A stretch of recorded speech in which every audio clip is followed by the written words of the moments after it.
एक महिला की मंगेतर की 1.5 साल पहले मौत हो जाती है, लेकिन 1.5 साल बाद वो महिला एक बच्चे को जन्म देती है जिसे उसी मंगेतर का बच्चा बताया जाता है।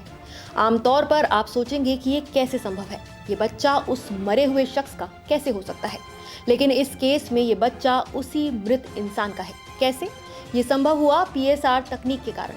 पीएसआर यानी पोस्टमार्टम स्पर्म रिट्रीवल। इस प्रक्रिया से मौत के 24 से 36 घंटे के अंदर पुरुष के शरीर से स्पर्म निकाले जाते हैं, उन्हें फ्रीज किया जाता है और फिर आईवीएफ यानी इन विट्रो फर्टिलाइजेशन के जरिए गर्भधारण कराया जाता है।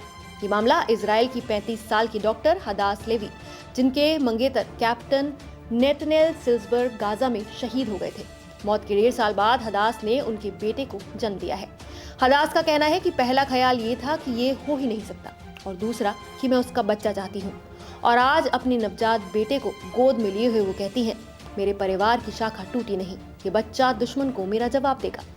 कानून की दृष्टि से ये मामला इसलिए जटिल था क्योंकि हदास और नेतनेल की शादी नहीं हुई थी।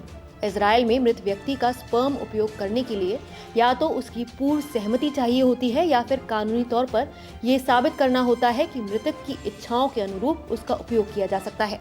ऐसे मामलों में फैमिली कोर्ट ये तय करती है कि क्या पार्टनर को कॉमन लॉ पार्टनर माना जा सकता है, और हदास ने यही मांग अदालत से की। उन्होंने 2 अनुरोध किए, उन्हें मृतक का कॉमन लॉ पार्टनर घोषित किया जाए और स्पर्म उपयोग करने की अनुमति दी जाए। कोर्ट ने दोनों मंजूर किए, जिसके बाद आईवीएफ शुरू हुई। जैसा कि आप जानते हैं कि इजराइल और हमास के बीच लंबे समय से युद्ध की स्थिति है। ऐसे में इस तकनीक की डिमांड अचानक बढ़ गई है। सरकारी आंकड़े बताते हैं कि 250 सैनिकों के स्पर्म कलेक्ट किए गए। इनमें से 193 केसों में माता पिता ने रिक्वेस्ट की थी। साथ ही नागरिकों के स्पर्म भी सुरक्षित किए गए। इस पूरी प्रक्रिया में समय बहुत कीमती होता है, क्योंकि मौत के बाद हर घंटे स्पर्म की क्षमता 2% कम हो जाती है। डॉक्टर लेवी का मामला इस बहस के केंद्र में इसलिए भी है क्योंकि उन्होंने कानूनी और मेडिकल ढांचे के भीतर रहते हुए इस प्रक्रिया को पूरा किया, जिससे ये दिखता है कि पीएसआर केवल तकनीक नहीं बल्कि एक व्यापक कानूनी और नैतिक प्रणाली का हिस्सा है, जहां हर कदम पर सहमति, समय की संवेदनशीलता और अदालत की मंजूरी बेहद महत्वपूर्ण भूमिका निभाती है।